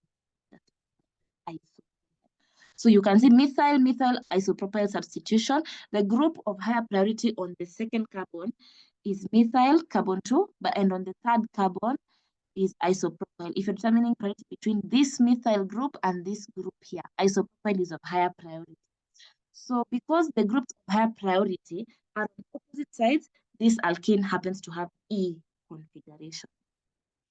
So because this group, methyl and this, those are the two highest priority groups. So you say this molecule has E configuration, and when you write the name, you put E in parentheses. Yeah, same case here, it's the same exact example. Chlorine, of course, has higher priority, and this ethyl group has higher priority. They're on opposite sides, so it is E2-chloro-2-benzene. Yeah, maybe we can try one or two of these questions as we just continue. For example, if we look at B, let's just look at B. You can see there's a chlorine group and a bromine group, and a methyl group. Is this carbon saturated? 1, 2, 3, and I am assuming a hydrogen here. So chlorine, of course, there's this methyl group and the chlorine group will take priority. Will it, between chlorine and bromine, which one will have higher priority? Because if it's chlorine and this methyl group, then it will be E configuration, but if it's bromine and this methyl group, it will be Z. Is it based on atomic number as well? Anybody who knows can just shout so that we proceed. Between chlorine and bromine, which one would have? Is it based?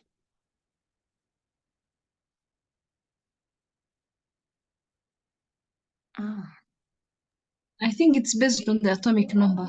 It's based on atomic So it's number. chlorine. So it's chlorine. Okay. Yeah. If And then it's it based will on, be opposite side. yeah, so it will be E. right? Yes. Okay. Thank you very much. So I think that one we've been able to see. So you determine if there are different atoms like chlorine and bromine, you see that which has a higher atomic number, then you will know which one has higher priority. Okay. Cycloalkenes. So in naming cycloalkenes, the carbon atoms of the ring double bond are numbered 1 and 2 in the direction that gives the substituent encountered first, the smaller number. I think that's very clear. So you can see, like for example, there are 3-methylcyclopentene. That carbon that was chosen first is so that the methyl substituent can have the lowest possible number. In the case of 4-ethyl 1-methyl, the second one, cyclohexene, the carbon that was assigned number 1 is the carbon that that carbon that had the methyl substituent now had priority. So it was number 1, then 2, 3, and then of course number 4, the ethyl group is where the substituent comes in. So like that, and so on and so forth. You assign in a way that the substituent has the lowest possible number after you've numbered the double bond, the alkene group. So if you were to write the IUPAC name for like the first one, you will label 1, 2, 3. So it will be 3,3-dimethyl cyclohexene. I would number number 1 carbon atom to be this one here. I don't know how. Oh, let me use the cursor instead of using this one. So 1, 2, 3. This one is 1, 2, because it's the same exact substitution of methyl groups. And then it's a 5-carbon ring. So cyclopentene. Yes. These are just more and more molecules for us to be able to learn how to label cycloalkenes, unless anybody wants us to practice with a few more examples. Should be pretty much the same thing. 1, 2, 3. So this will be the third substituent. And there's also a methyl substituent on the first one. Yeah. So what would we call this? 3-methyl 1, 3-methyl. What? Let me see. For example.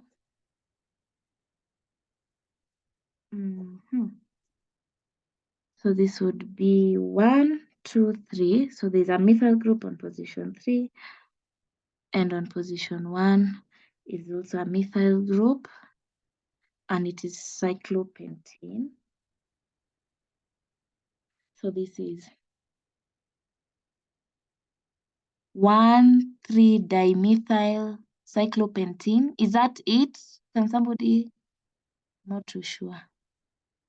1,3-dimethyl cyclopentene. That's what I would probably. I agree. You agree? Awesome. I agree. Okay. I think that's good practice for labeling cycloalkenes. So we can look at dienes, trienes, and polyenes. So for alkenes containing 2 or more double bonds, the infix "-ene" is changed to, okay, that one, a diene or a triene, and so on. So generally, those alkenes that contain several double bonds are also referred to as, more generally, as polyenes. So each double bond will have its own designation, either E or Z, based on how we've been able to see. Configuration: E is on opposite sides, Z is if the bonds are on the same side. So like the first one, we have, if we label from here, it's 1, 2, 3, 4. Even from this other side, 1, 2, 3, 4. It's a symmetrical molecule. So this one will be 1,4-pentadiene, because there are two pi bonds, 2 different pi bonds in the same molecule. If you look at this one, we'll start from here because of the substituent. So it will be 1, 2, 3. So, and with a methyl group at position 2. So 2-methyl, 1, 3, and then it's a 4 chain. 1, 2, 3, 4. So 1,3-butadiene. I think that's clear. So for this cyclic molecule, is the same thing. 1, 2, 3, 1,3-cyclopentadiene. Each double bond will have its own designation, either E or Z, depending on the groups attached to it. So for example, there we have it. Oh yeah, this is a good molecule to practice with. We start labeling from the left to the right, left to right, because of that substitution. Okay, that's based on how I'm looking at this chain. So that's 1, 2, 1, 1, 2, 3. So at position 3, we have a methyl group.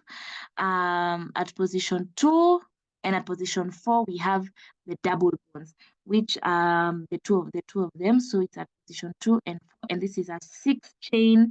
This is a 6 carbon long chain. So 3-methyl, 2,4-hexadiene. Then now, before we put the 2E and the 4E, we look at the double bonds. The first double bond at position 2, we're looking at where is the highest priority. It's definitely the methyl, and it's not the other methyl and this other group, and they're on opposite sides. This methyl group and this other group here. So that is E, 2E. Then you look at the second double bond, and we can see again, there's a methyl group and this other group. And why am I not using the curve? This group, so for this number 2, this double bond, this group and this group have taken priority. So that is 2E. Then for this double bond, this methyl group and this whole entire group have taken priority, which is still E. That's why we have 2E, 4E, 3-methyl, 2,4-hexadiene. Okay. The question there is to draw a structural formula for that compound. That's going to take us a good long time, so you can practice that one at your own time. So we are looking at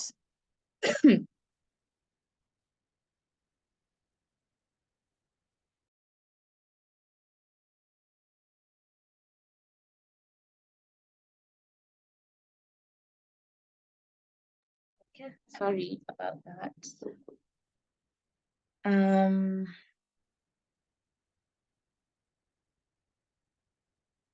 Yeah. So we're taking a look at physical properties of alkenes. So the physical properties, they're usually similar to those of alkenes. The only attractive forces between alkene molecules, which are nonpolar, are dispersion forces, the van der Waals forces.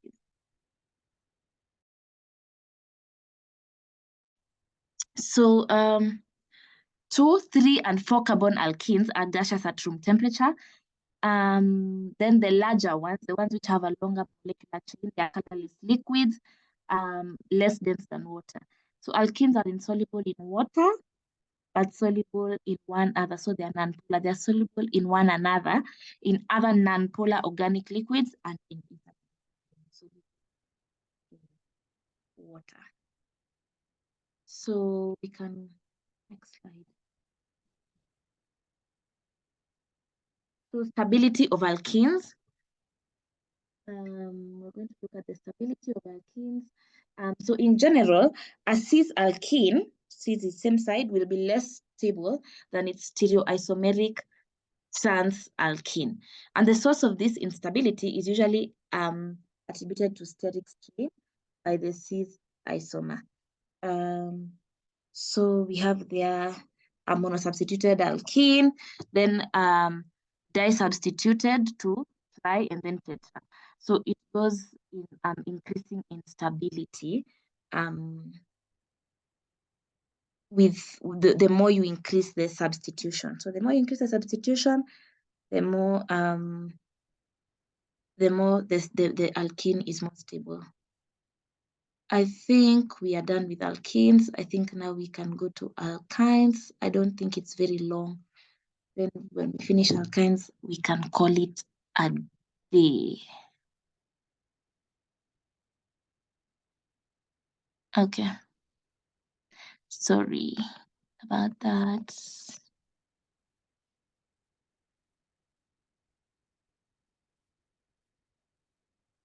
Okay.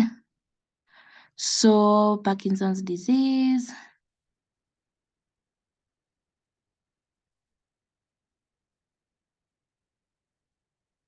This is just good recap, even though I don't think it's very anything very, just introduce us to the concept of alkynes about Parkinson's and when neurons die and they stop producing dopamine, which is used to regulate voluntary movement. So we're looking at L-DOPA,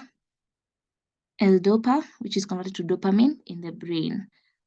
So another treatment method utilizes a drug called selegiline. So selegiline, often prescribed together with L-DOPA. So we're looking at the structure, actually. I think that's what this whole story is about. The structure of selegiline has a triple bond right here at the end.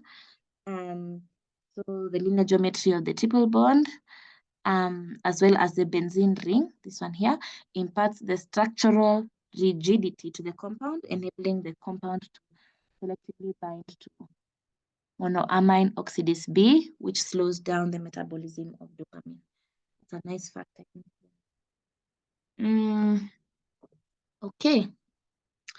So these two factors, the benzene and this triple bond, is what gives this drug selegiline structural rigidity, which enables it to, which attributes to its selectivity in binding to monoamine oxidase B, this enzyme.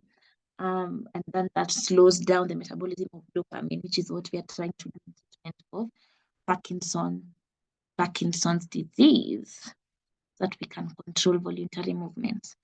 And I think that's just a fun fact, food for thought. So we can look at alkynes. We have, for example, ethinyl estradiol, which is found in a lot of these birth control pills. Acetylene is also a common alkyne used as a fuel in welding torches. Then we have that histrionotoxin, whatever. So alkynes, so the functional group of an alkyne is a carbon-carbon triple bond. So you have carbon, the triple bond, and just one hydrogen on each carbon, because we know carbon holds a maximum of bonds. The simplest alkyne is ethyne, C2H2. The more common name is acetylene. It's a linear molecule. All bond angles are 120 and 80 degrees. So the carbon-carbon bond length is 121 picometers, picometers. And by comparison, the length of the carbon-carbon double bond in ethylene is 134 picometers. Okay, I really don't know if we're going to remember these things, but yeah. And that of the carbon-carbon single bond is 150. So for alkanes, the bond length is 153. At least we can see it gets shorter and shorter, because for alkanes, the bond length is 153 picometers. For the double bonds alkenes, it's 134, like ethylene, and the last one is alkynes, it's 121 picometers. So triple bonds are shorter than double bonds, which are also in turn shorter than single bonds. They go decreasing in length in terms of bond length, but in terms of the angle, size of the angle, we saw they are going increasing, because we started at 109.5, then we saw it was averaging in alkenes at about 120 to 121, 123. Then we can see in alkynes the bond angle is 180 degrees. And you can see why here in this illustration. It's literally from between the carbon and the hydrogen, it's flat, 100 180 degrees. So for hybridization, a triple bond is formed by sp hybridized carbon atoms, because when you look here, this carbon is bonded to this carbon and to this hydrogen, and the carbon is completely full. Like these are 1, 2, 3, but we count it as one. It's bonded to one carbon and this one hydrogen. So you count 1, 2, which is sp hybridized. When we looked at alkenes, it was a double bond. So we counted 1, then we counted 2, and there was another hydrogen somewhere here. So that was the third. So it was sp hybridization. But for alkynes, it's just 1 and 2, which is sp hybridization. So one s orbital is mixed with only one p orbital, leaving 2 p orbitals, and as a result, an sp hybridized carbon atom has 2 sp orbitals and 2 p orbitals. So this is a breakdown of the electronic configuration. So in this case, each carbon atom only needs to form bonds with 2 atoms. Therefore, each carbon atom only needs 2 hybrid. Okay.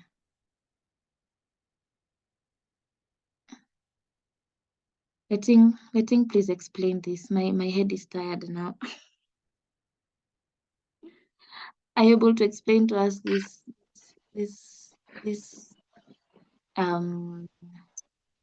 bonding for the hybridization for alkynes?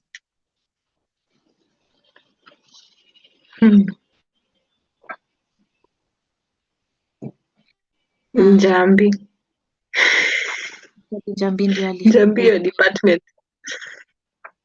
Please Okoa tafadhali. I know when it gets excited. Carbon has how many electrons?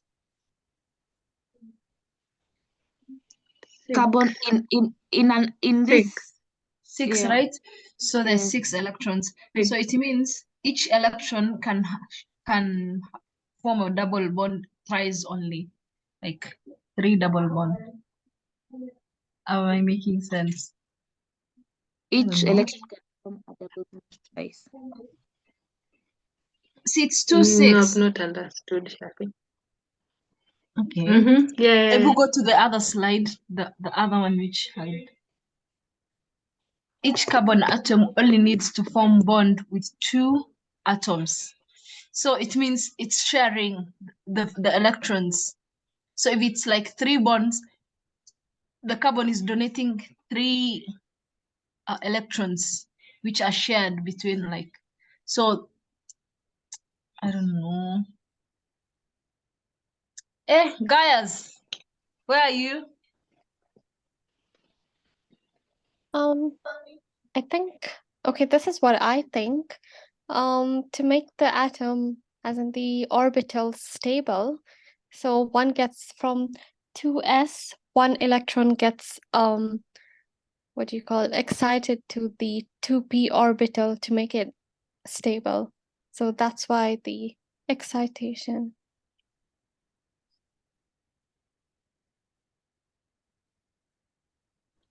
Okay. I think my head has refused. Me too. This one is refusing. Wait, Sijui mbona inanilemea. Maybe okay, it's okay. I think I'll just look at this hybridization for, but I hope everybody else has understood that explanation that Devani has given.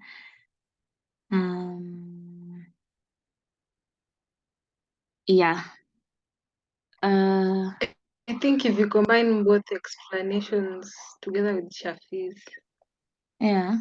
it kind of makes sense, all of them. Because for carbon can only form 3 bonds with itself. Yes. When carbon links to another carbon. Yeah, that's the maximum. From the explanation here. when you read this explanation, the two sp hybridized orbitals, Orbitals are available Yeah. to form sigma bonds, and the two p orbitals are available to form pi bonds. Yeah. So sorry, only sorry. the two Yeah. p. So Right, the pi letting, bonds are like, the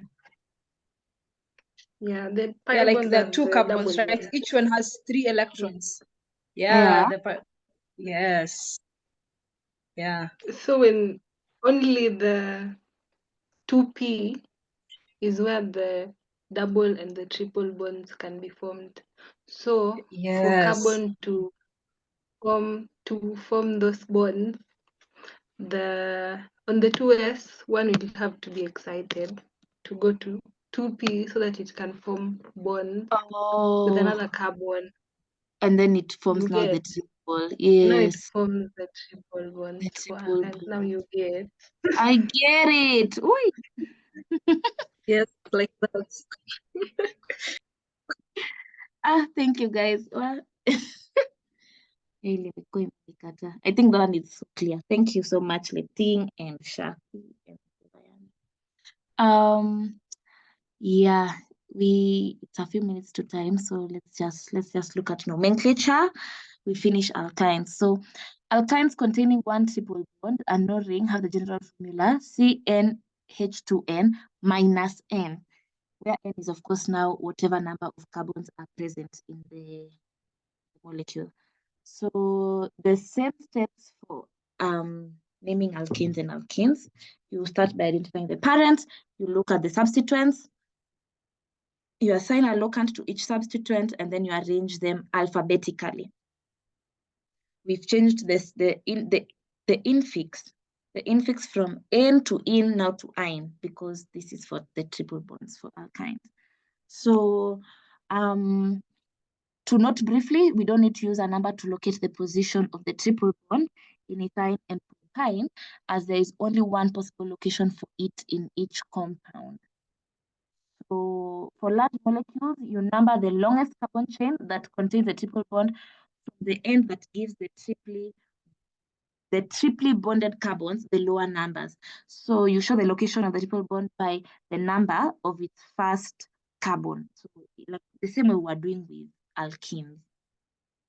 If a hydrocarbon chain contains more than one triple bond, we use the infixes adyne and atriene and whatever and so forth.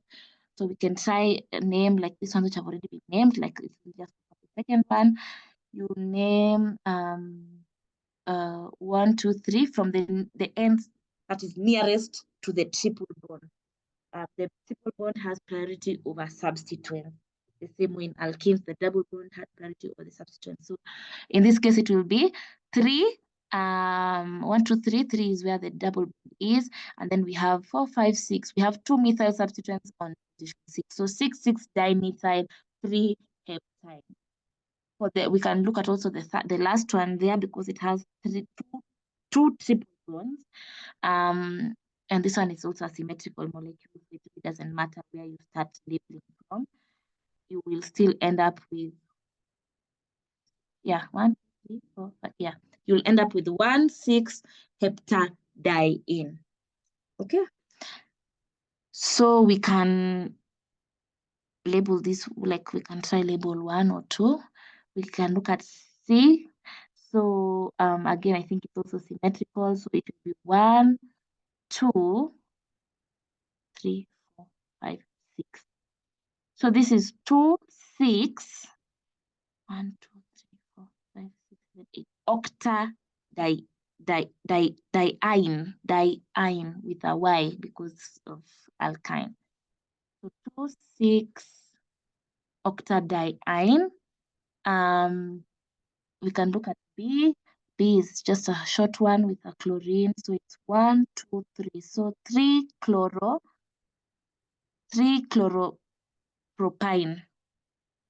I think.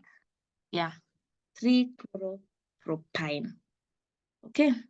So this is the same thing, just labeling these molecules, which are alkynes. I think that one we are comfortable with.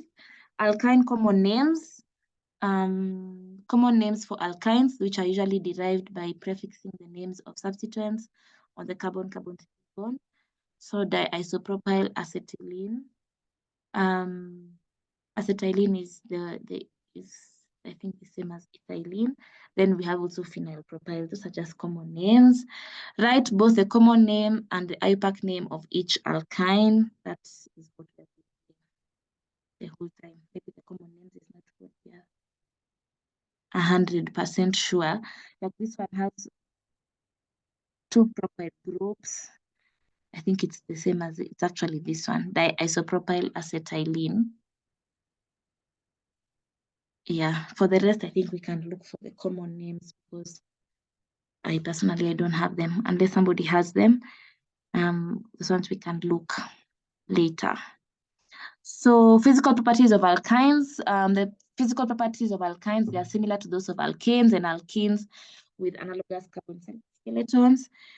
So the low molecular ones, they are gases at room temperature. As you increase in terms of molecular number, those that are liquids at room temperature have densities less than 1 gram per ml. So they're less dense even than water. So alkynes are also non-polar compounds, and they're insoluble in water and other polar solvents, but they're soluble in each other and in other non-polar. So none of these organic compounds are soluble in water. They're all insoluble in water and polar, but they're soluble in they're soluble in each other and non-polar organic solvents. Okay.